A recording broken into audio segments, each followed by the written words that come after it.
नागपूरमध्ये शिवाजी महाराजांची तिथीनुसार जयंती मोठ्या उत्साहात साजरी। यावेळी शिवकालीन खेळांचे शिवप्रेमींनी प्रात्यक्षिक केले सादर। राज्यात तापमानाचा पारा वाढला। अहिल्यानगर जिल्ह्यातील भंडारदरा धरणात सर्वाधिक 78% जलसाठा। 32 धरणांमध्ये मागील वर्षीपेक्षा 19% अधिक पाणीसाठा।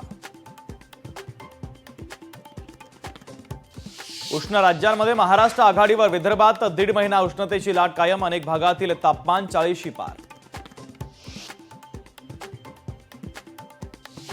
राज्यात 19 ते 22 मार्चच्या दरम्यान पावसाची शक्यता। राज्यात 4 दिवस हलका ते मध्यम पावसाचा अंदाज। उष्णतेमुळे बाष्पीभवनाचा वेग वाढल्याने ढगांची निर्मिती।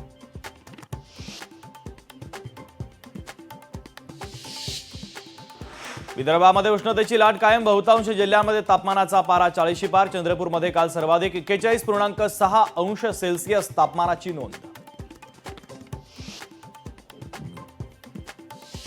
सोलापूरमध्ये बर्ड फ्लू रोगाचा कहर। बर्ड फ्लूचा प्रादुर्भाव आणि त्यामुळे पक्ष्यांचा मृत्यू। हैदराबाद येथे कत्तलीसाठी जनावर घेऊन जाणारा ट्रक पकडला। वाशिमच्या हिंगोली उड्डाणपुलावर पकडला ट्रक।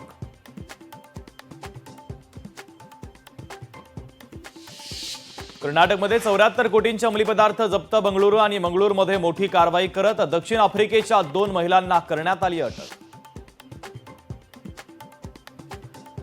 मुंबई विमानतळावर 10 किलो 923 ग्रॅम सोनं जप्त। सोने तस्करीमध्ये विमानतळावरील कर्मचाऱ्याचा हात। कॅप्सूल पद्धतीने सोन्याची तस्करी।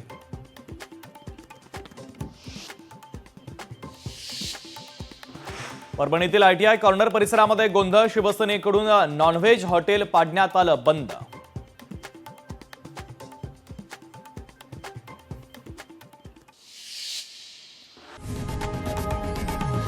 लोकशाही मराठी ऐका, पहा, जागरूक रहा।